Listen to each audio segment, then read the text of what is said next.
Welcome all of you on DS nursing classes. आज हम एक इम्पोर्टेंट सेशन लेकर आए हैं आपके लिए, जो कि होने वाला है प्रीवियस ईयर क्वेश्चंस से रिलेटेड। ये जितने भी क्वेश्चन हैं ये एम्स नॉट सेट एग्ज़ाम में पूछे जा चुके हैं पहले, तो इम्पोर्टेंट क्वेश्चन होने वाले हैं।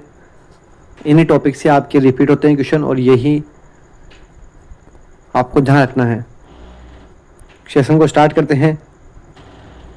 क्वेश्चन नंबर 1 देखते हैं। सबसे पहले क्वेश्चन क्या है, what is the dose of narcotics. Sorry, ये डोज है, इसकी जगह लिखा हुआ है एंटीडोट। थोड़ा यहाँ मिसप्रिंट हुआ है टेक्निकल एरर की वजह। What is the antidote of narcotics. Narcotics का एंटीडोट क्या होता है। ऑप्शन ए है डिजीबाइंड, ऑप्शन बी है नेरोक्सोन, ऑप्शन सी है फ्लूमाजेनिल एंड ऑप्शन डी है एट्रोपिन सल्फेट। तो अपन बात करें इन ऑप्शंस की, यहाँ होगा डोज की जगह यहाँ एंटीडोट होगा, ये आपको ध्यान रखना है। एंटीडोट एंटीडोट पूछा है इस क्वेश्चन में। तो जो डिजीबाइंड होता है वो डिजोक्सिन की एंटीडोट होता है। जब भी डिजोक्सिन की टॉक्सिसिटी होती है तो हमें वहाँ डिजीबाइंड देते हैं, ये आपको ध्यान रखना है। डिजोक्सिन की टॉक्सिसिटी में डिजीबाइंड दी जाती है, या फिर इसको बोलते हैं डिजोक्सिन इम्यून फेब भी बोला जाता है। बात करें नेरोक्सोन, तो नेरोक्सोन हम मॉर्फिन ओपोइड की टॉक्सिसिटी में दी जाती है, जो कि अपने इस क्वेश्चन का आंसर भी होगा। इस क्वेश्चन का आंसर होगा ऑप्शन बी। नेरोक्सोन दी जाती है नारकोटिक्स की, जब भी कोई नारकोटिक्स के टॉक्सिसिटी होती है तो उसके एंटीडोट के रूप में देते हैं पर नेरोक्सोन। बात करें फ्लूमाजेनिल, तो अपन फ्लूमाजेनिल देते हैं बेंजोडाइजिपाम की या डाइजिपाम की टॉक्सिसिटी में। बेंजोडाइजिपाइन,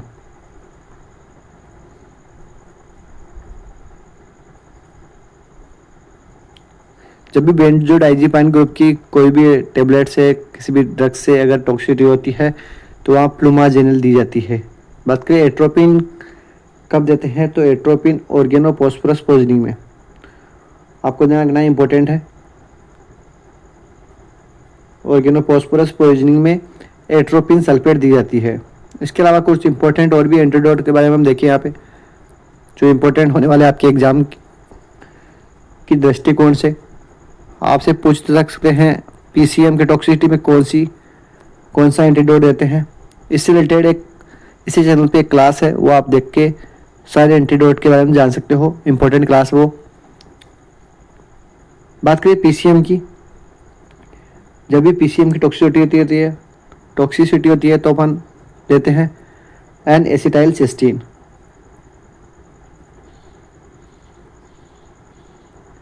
एन एसिटाइल सिस्टीन देते हैं पीसीएम टॉक्सिसिटी में। इंपॉर्टेंट है आपके हेपरिन, जब भी हेपरिन की टॉक्सिसिटी हो तो आपको देना है प्रोथामीन सल्फेट। प्रोटामीन सल्फेट दी जाती है।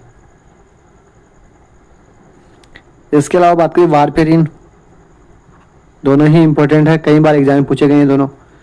तो वारफेरिन की टॉक्सिसिटी में आपको देना होता है विटामिन के एज ए एंटीडोट। इन दोनों को ध्यान रखना है, इंपॉर्टेंट है दोनों ही। नेक्स्ट अपन बात करें, अगर आपसे कार्बन मोनोऑक्साइड की पॉइजनिंग के बारे में पूछे, कार्बन मोनोऑक्साइड पॉइजनिंग, इसके बारे में पूछे तो आपको याद रखना है हाइपरबेरिक ऑक्सीजन थेरेपी देनी है, HBOT, हाइपरबेरिक ऑक्सीजन थेरेपी। अगर आपसे डोपामिन का पूछे तो फेंटोलामिन ध्यान रखना है। और अगर आपसे एट्रोपिन का पूछे, इंपॉर्टेंट है एट्रोपिन भी, एट्रोपिन का एंटीडोट पूछे तो आपको देना है फाइसोस्टिग्माइन।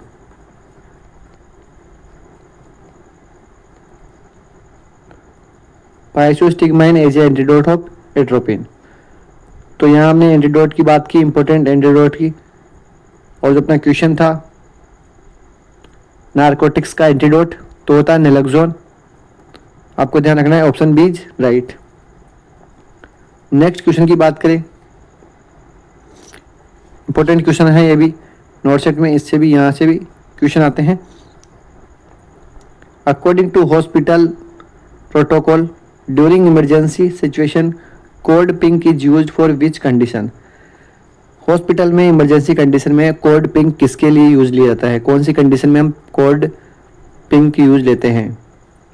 ऑप्शन ए है infant and child abduction, option B है डिजास्टर्स सिचुएशन, ऑप्शन सी है bomb threat nearby, option D है फायर इन हॉस्पिटल।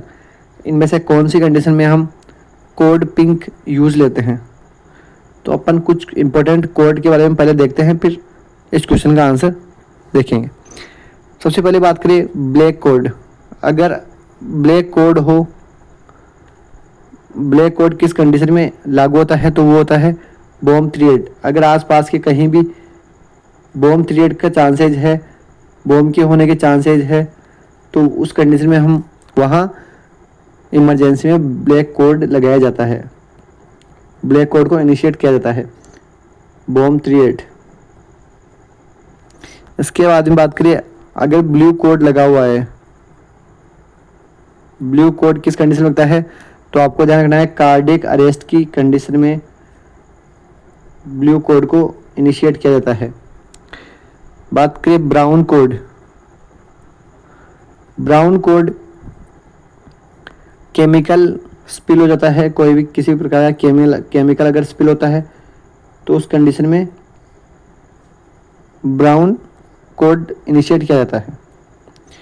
अगला बात करें अपन ग्रीन कोड की, तो ग्रीन कोड इवैक्यूएशन के लिए इनिशिएट किया जाता है। बात करें रेड कोड, जो कि इंपॉर्टेंट है। रेड कोड के बारे में आपसे पूछे तो आपको ध्यान रखना है फायर। अगर कहीं भी हॉस्पिटल में अगर आग लगती है और आग की जैसी संभावना दिखती है तो वहाँ रेड कोड इनिशिएट किया जाता है। बात करें वाइट कोड की, तो वाइट कोड वॉयलेंस की कंडीशन में लगाया जाता है। जहाँ भी कोई अशांति भंग होती है, कोई लड़ाई झगड़ा होता है हॉस्पिटल में, तो वहाँ वाइट कोड इनिशिएट किया जाता है। बात करें येलो कोड की, तो येलो कोड लगाया जाता है मिसिंग पेशेंट। कोई पेशेंट अगर मिसिंग हो जाता है हॉस्पिटल से तो उस कंडीशन में येलो कोड लगाया जाता है। अपना क्वेश्चन था, ये हमने इंपॉर्टेंट कोड देखे, सारे इंपॉर्टेंट है ये कोड। अपना जो क्वेश्चन था वो पिंक कोड से था कि पिंक कोड किस लिए यूज लिया जाता है। तो जो ऑप्शन ए है इन्फेंट एंड चाइल्ड एब्डक्शन, मतलब पीडियाट्रिक कंडीशन में पिंक कोड लगाया जाता है, या कोई अगर बच्चा या इन्फेंट चुरा लिया जाए हॉस्पिटल से, उस कंडीशन में कोड पिंक इनिशिएट किया जाता है। पीडियाट्रिक इमरजेंसी में कोड पिंक इनिशिएट किया जाता है। तो आपको ध्यान रखना है कि कोड पिंक पीडियाट्रिक इमरजेंसी में इनिशिएट किया जाता है, या कोई भी हॉस्पिटल से चाइल्ड या इन्फेंट चुराने की कंडीशन में वहाँ कोड पिंक लगाया जाता है। तो इंपॉर्टेंट क्वेश्चन था ये कोड से रिलेटेड। नेक्स्ट क्वेश्चन की बात करें, नेक्स्ट इंपॉर्टेंट क्वेश्चन है फिर आपके सामने, which drug should be used for rinsing the syringe before taking blood sample for ABG analysis. जब भी ABG एनालिसिस करते हैं उससे पहले जो सिरिंज होती है ABG एनालिसिस के लिए ब्लड के सैंपल के लिए जो हम सिरिंज यूज लेते हैं उसको किससे रिंस करते हैं, मतलब प्लस आउट करते हैं, कौन सी मेडिसिन से, कौन सी ड्रग से।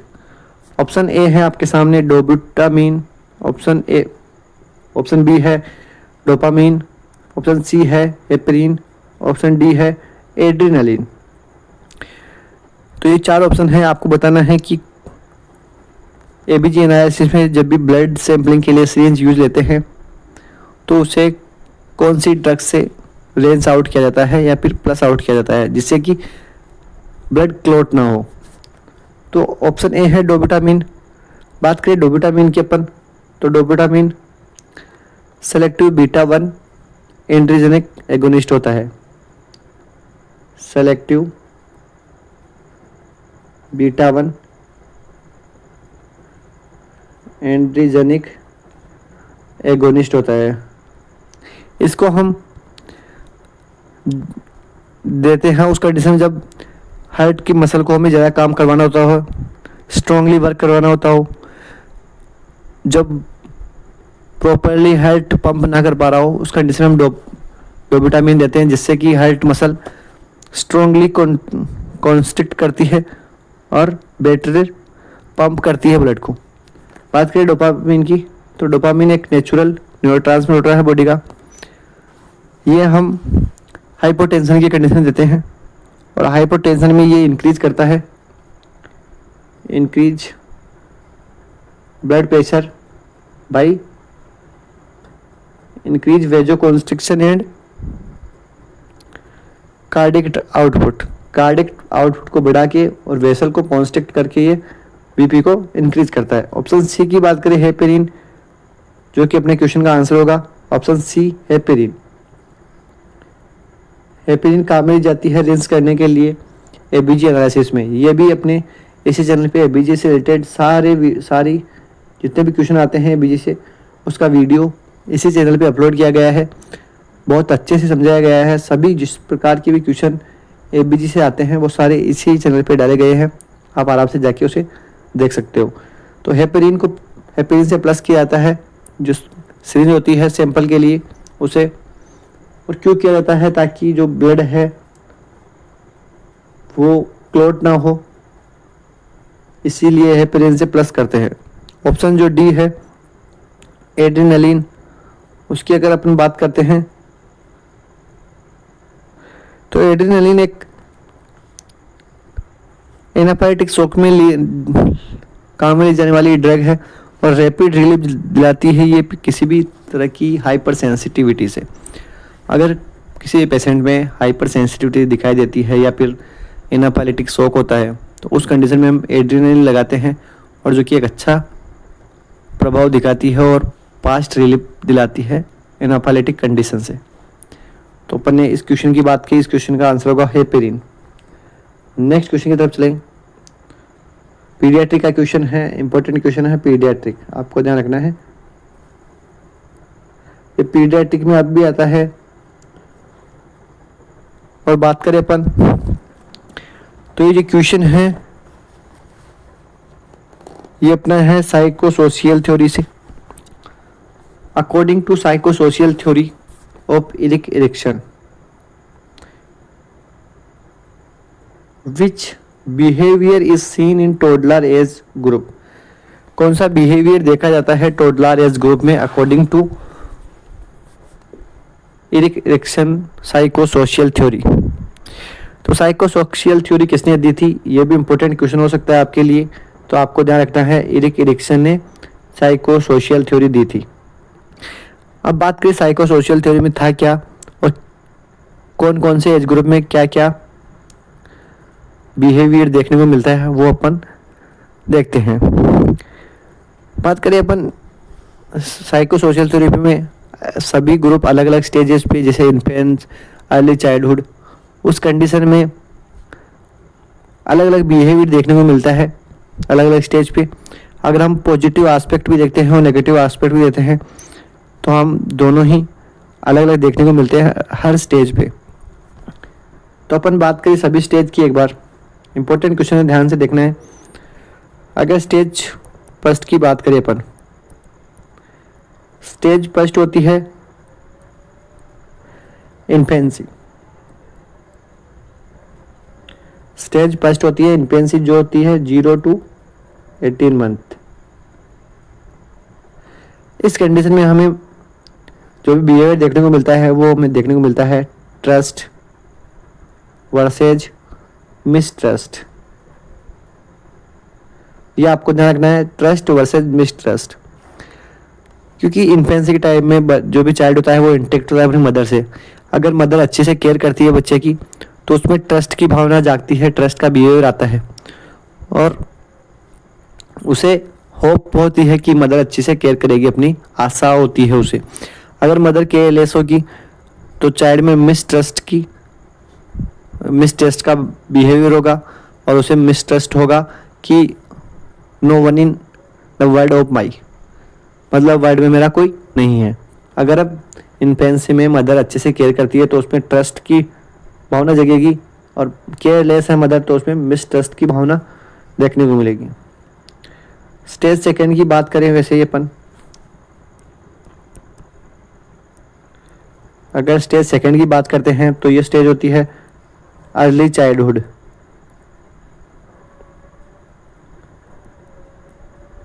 अर्ली चाइल्डहुड जो कि देखने को मिलती है 18 मंथ से लेकर 3 ईयर तक, 18 महीने से 3 साल तक अर्ली चाइल्डहुड की स्टेज देखने को मिलती है। और इसमें देखने को मिलता है हमें ऑटोनॉमी वर्सेज सेम।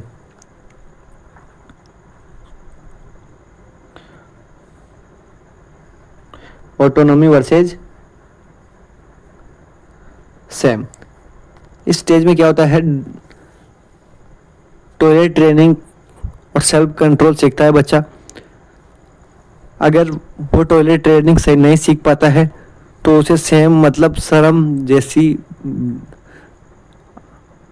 फीलिंग्स आती है, शर्म होती है। और अगर टॉयलेट ट्रेनिंग सीख जाता है इस फेज में तो उसमें पॉजिटिव एक्सपीरियंस आते हैं और विल पावर मतलब अपने आप पे ऐसा फील होता है कि मैं कंट्रोल कर सकता हूँ अपने आप पे। और ऐसा नहीं कर पाता है वो तो उसमें नेगेटिव एक्सपीरियंस आएंगे और child remains safe and doubt, अपने आप पे डाउट करेगा और उसे शर्म फील होगी। तो ये स्टेज सेकेंड थी अर्ली चाइल्डहुड में, ऑटोनॉमी और सेम देखा जाता है।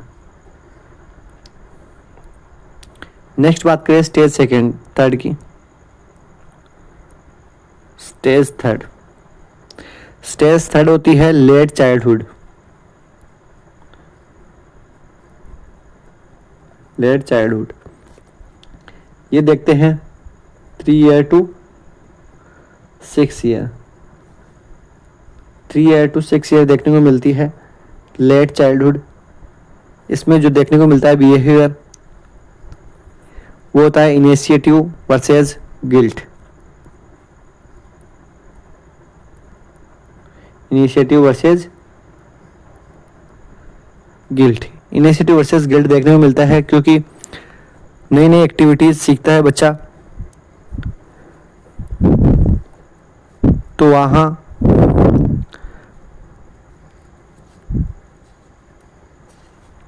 इनिशिएटिव और गिल्ट की भावना देखने को मिलती है। अगली बात करें अपन, स्टेज थर्ड में देखा इनिशिएटिव और गिल्ट।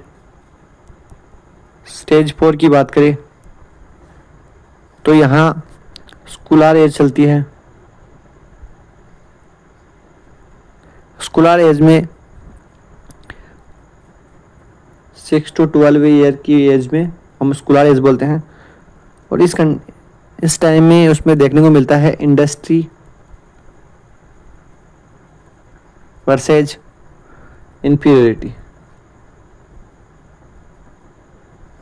मतलब अगर वो स्कूल जाएगा उस टाइम में उसको तो इंडस्ट्री अपने आसपास के लोगों से देखने को मिलेगी और मेजर लर्निंग टास्क भी इसी टाइम में होता है। कंपटीशन की भावना जगती है तो ये इंडस्ट्री और इन्फीरियरिटी देखने को मिलती है स्कूलर एज में, क्योंकि अपने आसपास से कंपटीशन की भावना भी इसी टाइम में देखने को मिलेगी। और मेजर टास्क होता है इस कंडीशन में, इस टाइम पीरियड में लर्निंग। तो इंडस्ट्री और इन्फीरियरिटी स्कूलर एज में देखा जाता है। बात करें स्टेज 5 की। स्टेज 5 की बात करें तो ये होती है एडोलसेंट, जो कि देखी जाती है 12 से 20 साल की उम्र में। और इस टाइम में आइडेंटिटी वर्सेस रोल कन्फ्यूजन की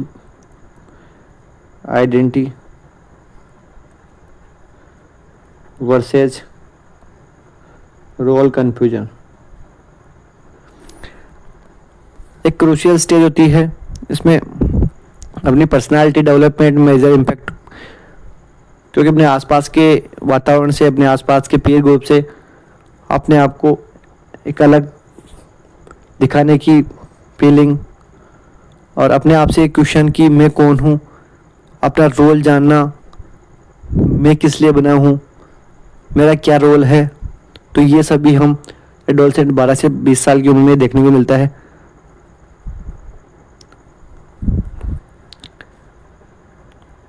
तो एडोलसेंट में आइडेंटिटी वर्सेस रोल कन्फ्यूजन देखने को मिलता है। अगला बात करें स्टेज 6।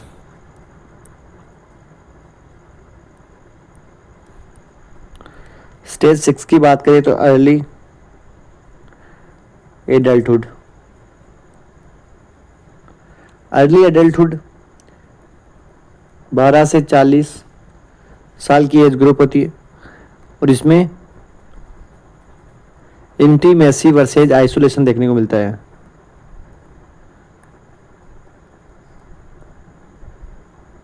Intimacy versus isolation. बात करें लास्ट स्टेज की, स्टेज 7। यह स्टेज होती है मिडल एडल्टहुड की,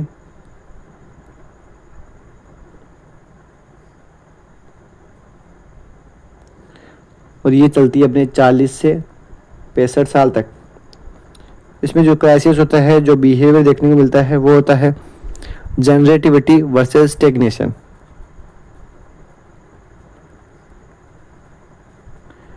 वर्सेस स्टेग्नेशन। यही आपसे पूछा जाएगा कि कौन सा बिहेवियर देखने को मिलता है, कौन सा क्राइसिस देखने को मिलता है। तो आपको ये बात ध्यान रखनी है कि मिडिल एडल्टहुड में जनरेटिविटी वर्सेज स्टेग्नेशन देखने को मिलता है, अर्ली एडल्टहुड में इंटीमेसी वर्सेज आइसोलेशन देखने को मिलता है। तो ये इंपॉर्टेंट है, ये आपको ध्यान रखना है। अगली बात करें स्टेज 8 की, जो कि लास्ट स्टेज है। स्टेज 8 की बात करें तो ये होती है लेट आइसोलेशन। ये अपने चलती है 65 से टिल डेथ, और इसमें जो क्राइसिस होता है, जो बिहेवियर देखने को मिलता है, वो इंटीग्रिटी वर्सेस डेस्पियर।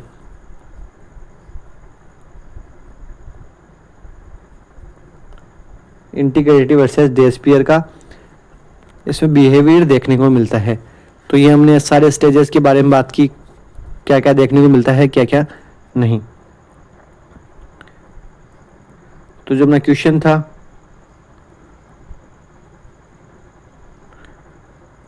वो अपने से जो क्वेश्चन था वो था, क्वेश्चन की तरफ चलें। क्वेश्चन ने पूछा था टोडलर एज ग्रुप। तो टोडलर एज ग्रुप में देखने को मिलता है ऑटोनॉमी वर्सेस सेम। जो अपना अर्ली चाइल्डहुड, जिसे टोडलर एज भी बोलते हैं, 18 महीने से 3 साल के, इसमें हम टोडलर एज भी आती है। तो उस कंडीशन में ऑटोनॉमी वर्सेस सेम देखने को मिलता है, ये आपको ध्यान रखना है, और इम्पोर्टेंट क्वेश्चन है नोट सेट की नज़रिए से, तो आपको ध्यान रखना है। अगला क्वेश्चन देखते हैं। अगला क्वेश्चन है anganwadi workers is supervised by. CH का इंपॉर्टेंट क्वेश्चन है कम्युनिटी हेल्थ नर्सिंग का। ऐसे ही क्वेश्चन कम्युनिटी से पूछे जाते हैं एम्स के एग्जाम में। आंगनवाड़ी वर्कर्स को कौन सुपरवाइज करता है? ऑप्शन ए है आपके सामने मुख्य सेविका, ऑप्शन बी है male health worker, option C है both A and B, option D है नन ऑफ देम। तो जब भी आपने सेशन पढ़ी होगी तो वहाँ देखा होगा कि आंगनवाड़ी वर्कर्स को मुख्य सेविका द्वारा सुपरवाइज किया जाता है। बात करें आंगनवाड़ी वर्कर की, तो आंगनवाड़ी जो वर्कर होती है, आंगनवाड़ी वर्कर ये लगभग 1000 की पॉपुलेशन होती है। 400 से 700 वैसे तो होना चाहिए पॉपुलेशन, लेकिन 1000 तक हम मानते हैं, 1000 तक। बात करिए जो इनको सुपरवाइज करता है, और ये किसके अंडर चलती है, ICDS प्रोग्राम के अंडर इनका रिक्रूटमेंट होता है, और ये ICDS के अंडर ही ये प्रोग्राम रन करता है आंगनबाड़ी का, और ये वर्कर्स भी ICDS के प्रोग्राम के अंडर ही वर्क करते हैं। ये भी आपको ध्यान रखना है। नेक्स्ट इसमें बात करें अपन, तो जो एक आंगनबाड़ी वर्कर हमने देखा कि 1000 पॉपुलेशन होता है या फिर 400 या 700 जो होनी चाहिए, लेकिन हम अपन 1000 तक काउंट कर लेते हैं लगभग। जो 25 आंगनबाड़ी वर्कर होते हैं, 25 आंगनबाड़ी वर्कर्स के ऊपर एक मुख्य सेविका होती है, एक मुख्य सेविका होती है जो इन पे सुपरवाइज करती है। और बात करें मुख्य सेविका के ऊपर कौन सुपरवाइजर होता है, तो मुख्य सेविका के ऊपर होता है एक CDPO,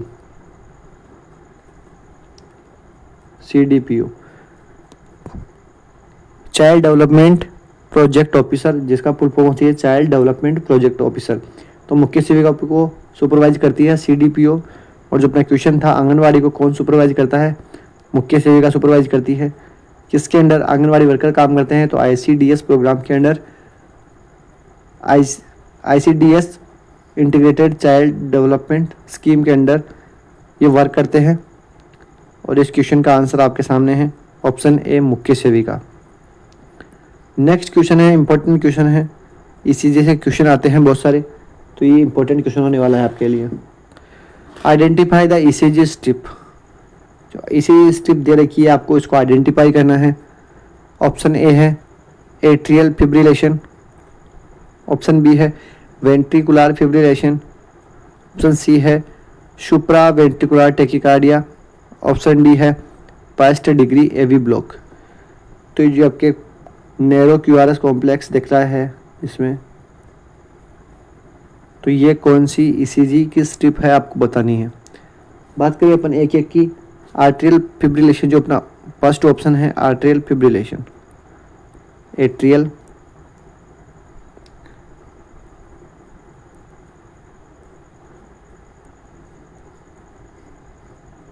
फिब्रिलेशन।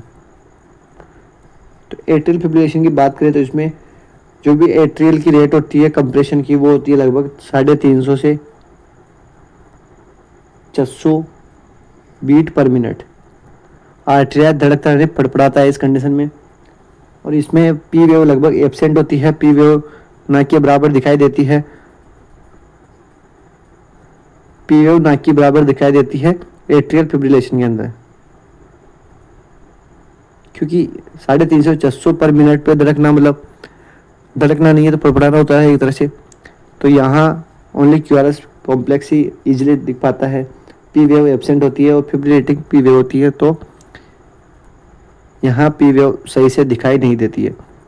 नेक्स्ट ऑप्शन था वेंट्रिकुलर फिब्रिलेशन। तो वेंट्रिकुलर फिब्रिलेशन की बात करें अपन, तो जो वेंट्रिकुलर फिब्रिलेशन होता है उसमें तो कोई प्रॉपर वेव नहीं बनती है। Ventricular fibrillation, ventricular fibrillation condition में पल्स एब्सेंट होती है और फिब्रिलेटिंग एक एबनॉर्मल वेव देखने को मिलती है। हर कैसे ही वेव आती है, इसमें कोई प्रॉपर PQRS कॉम्प्लेक्स नहीं बनता है, इसमें एक एबनॉर्मल वेव देखने को मिलता है। इसमें पल्स एब्सेंट होती है और फिब्रिलेटिंग वेव दिखाई देती है, ना तो कोई डिफाइनेटेड P वेव है, ना QRS कॉम्प्लेक्स है, ना T वेव है, कोई डिफाइनेटेड नहीं है इस कंडीशन में। अगला जो ऑप्शन है अपने पास, ऑप्शन डी देखते हैं, first degree AV block. First degree AV block की अपन बात करते हैं, तो हेड ब्लॉक की कंडीशन में क्या होता है कि जो इम्पल्स आते हैं AV ब्लॉक, एट्रियम से AV नोड से SA नोड तक, तो वो प्रॉपर नहीं आ पाते हैं, उसकी वजह से फर्स्ट डिग्री AV ब्लॉक देखने को मिलता है। फर्स्ट डिग्री AV ब्लॉक में एक नॉर्मल वेव चलती है, लेकिन हर QRS कॉम्प्लेक्स के बाद में जो PR इंटरवल होता है वो इंक्रीज होता जाता है लगभग लगभग हर में।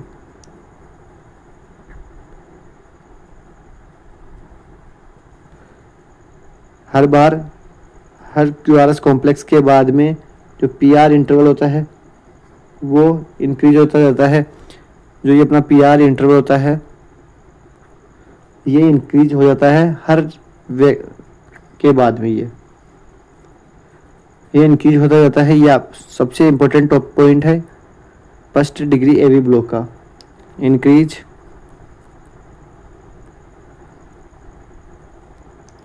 PR interval. तो ये इंपॉर्टेंट आपको ध्यान रखना है। और जो अपना ऑप्शन सी था सुप्रावेंट्रिकुलर टेकिकार्डिया एसवीटी जिसे बोलते हैं, तो ये ही इस क्वेश्चन का आंसर होने वाला है। इस कंडीशन में सुप्रावेंट्रिकुलर टेकिकार्डिया देखने को मिल रहा है। जो क्यूआरएस कॉम्प्लेक्स है वो नेरो देखने को मिलता है। तो एसवीटी की कंडीशन ये सुप्रावेंट्रिकुलर टेकिकार्डिया का मतलब है वेंट्रिकल से ऊपर कोई प्रॉब्लम है, मतलब एट्रियम में कोई प्रॉब्लम है। एट्रियम से ज़रा पास्ट या तो सिग्नल्स आ रहे हैं या फिर पास्ट फिब्रिलेशन हो रहा है एट्रियम का, उस वजह से वेंट्रिकल में भी नैरो क्यूआरएस कॉम्प्लेक्स देखने को मिलते हैं। तो ये जब भी क्यूआरएस कॉम्प्लेक्स नैरो दिखाई दे आपको तो ये एसवीटी है। और यहाँ तो वेव भी आपको क्लियर दिखाई दे रही है, तो ये एसवीटी की कंडीशन है। नेक्स्ट क्वेश्चन की ओर चले। नेक्स्ट क्वेश्चन है आपका, a client name Rohan with weight 65 kg with pulmonary edema is ordered heparin 10 unit per kg per hour. How much unit of heparin should be received each hour? एक patient है रोहन नाम का जिसका wait है 65 kg और pulmonary oedema का patient है। उसको ऑर्डर की गई है हेपेरिन 10 यूनिट पर केजी के हिसाब से पर हावर में। तो आपको how much unit of heparin मतलब आपको कितनी यूनिट देनी है वो बताना है। 65 केजी का पेशेंट है, आपको देनी है 10 यूनिट पर केजी पर आवर।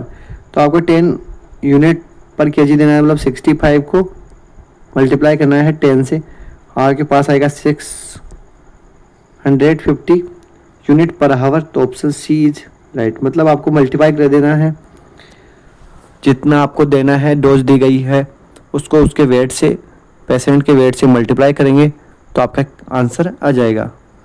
तो हमने यहाँ 65 केजी है, डोज दे रखी है 10 यूनिट पर केजी के हिसाब से, तो हमने 65 को 10 से मल्टीप्लाई किया तो अपने पास आंसर आया 650 यूनिट पर हावर। तो इस क्वेश्चन का आंसर होगा ऑप्शन सी। नेक्स्ट क्वेश्चन की बात करें, इंपॉर्टेंट क्वेश्चन है साइकेट्रिक का। CAGE questionnaire is used for which of the following behaviour disorder. CAGE questionnaire कौन से बिहेवियर डिसऑर्डर में यूज ली जाती है स्क्रीनिंग के रूप में? ऑप्शन ए है एल्कोहल स्क्रीनिंग, ऑप्शन बी है हेरोइन स्क्रीनिंग, ऑप्शन सी है ओपोइड स्क्रीनिंग, ऑप्शन डी है नेलोक्सोन स्क्रीनिंग। तो इस क्वेश्चन का आंसर होगा ऑप्शन ए एल्कोहल स्क्रीनिंग। जब भी कोई एल्कोहल इंटेक करता है तो उसकी स्क्रीनिंग में हम केज क्वेश्चनरी यूज लेते हैं। केज क्वेश्चनरी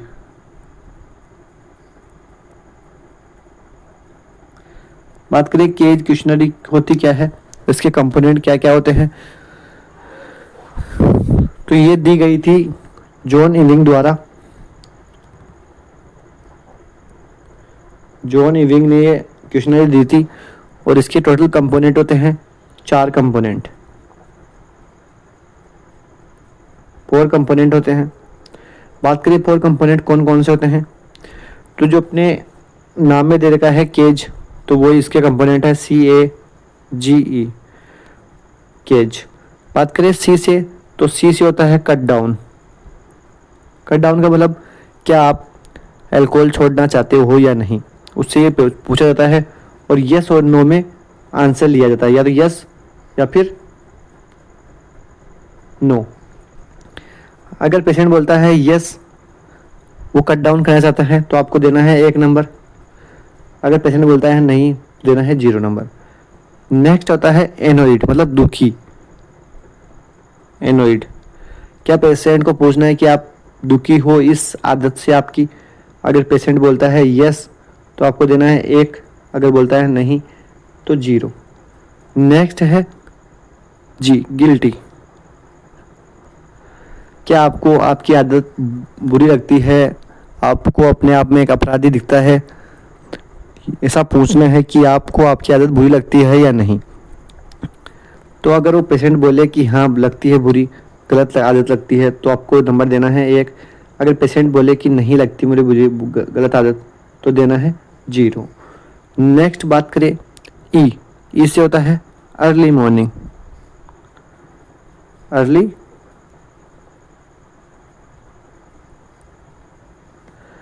अर्ली मॉर्निंग से बात करें अगर, आई ओपनिंग मतलब आप इसके साथ करना चाहते हो या नहीं, ऐसा पूछना है। तो अगर पेशेंट बोले नहीं करना चाहते, तो 1 देना है, और करना चाहते हैं तो 0 देना है। अब इसका स्कोरिंग, अब 1 और 0 अपने दिया। अगर पेशेंट का स्कोरिंग होता है 4 में से 4, तो उसको मानेंगे हाई मोटिवेशनल स्टेटस।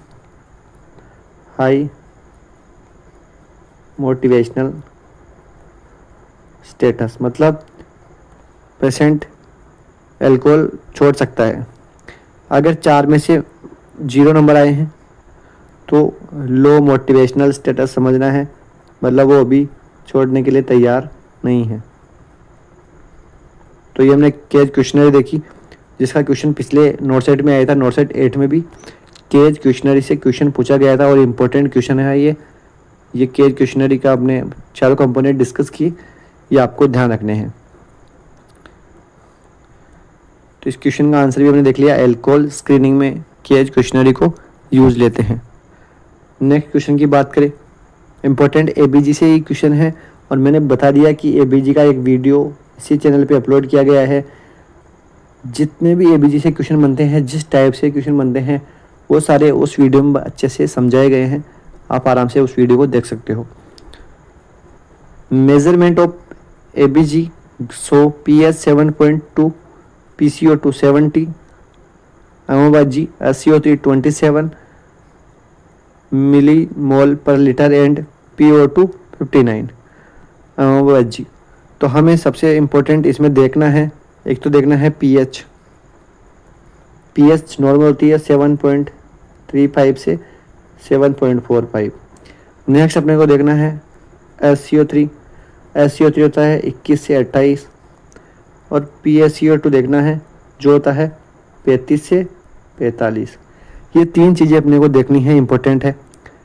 इसमें दिखाया गया है कि पीएच है 7.2, मतलब लो है, मतलब एसिडोसिस की कंडीशन है। नेक्स्ट बताया गया है, उस वीडियो में मैंने बताया है कि पीएच डायरेक्टली प्रोपोर्शनल होता है मेटाबॉलिक के, और इन्वर्सली प्रोपोर्शनल होता है रेस्पिरेटरी के। मतलब जब पीएच इंक्रीज होगा तो मेटाबॉलिक कंडीशन भी इंक्रीज होगी। पीएच अगर इंक्रीज होता है तो रेस्पिरेटरी डिक्रीज होगी। तो यहाँ हमने देखा कि जो SCO3 है वो 27 है, तो ये तो नॉर्मल कंडीशन में आता है 27। बात करें PCO2 की, तो PCO2 आपके पास दिया गया है 70, मतलब इंक्रीज है, ये इंक्रीज है। तो यहाँ देखने को मिलेगा अपने को रेस्पिरेटरी और एसिडोसिस। तो ये इस क्वेश्चन का आंसर होगा अपने पास respiratory acidosis, option A is right. मैंने बताया कि एबीजी का एक वीडियो है अच्छे से, वहाँ पूरा अच्छे से समझाया गया है। आप वहाँ जाके उस वीडियो को देखिए, आपकी अच्छे से एबीजी समझ में आएगी। पूरा क्लियर किया गया है वहाँ पे, कैसे पीएच को देखना है, कैसे SCO3 को देखना है, किन किन वैल्यू से हम देख सकते हैं कि कंपनसेट है या नहीं है, अनकम्पनसेट है या नहीं है। तो वहाँ जाके आप अच्छे से देख सकते हो। नेक्स्ट क्वेश्चन है,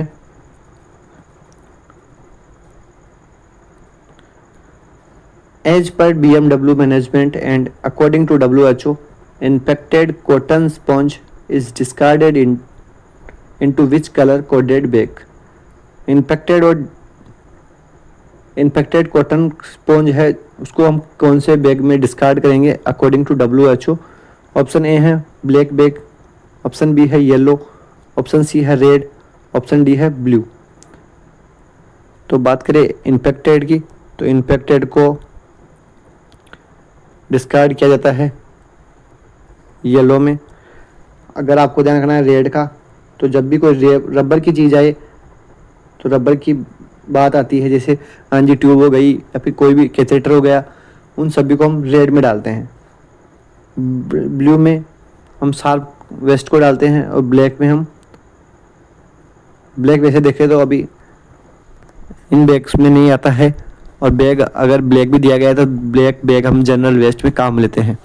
तो ये हमने क्वेश्चन डिस्कस की, ये सारे इंपॉर्टेंट क्वेश्चन हैं और पिछले एग्जाम्स में पूछे जा चुके हैं। इन्हीं के बेस पे क्वेश्चन आते हैं और इन्हीं टॉपिक को बार बार रिपीट किया जाता है। वीडियो अच्छा लगा हो तो वीडियो को लाइक करें, चैनल को सब्सक्राइब करें। Thank you.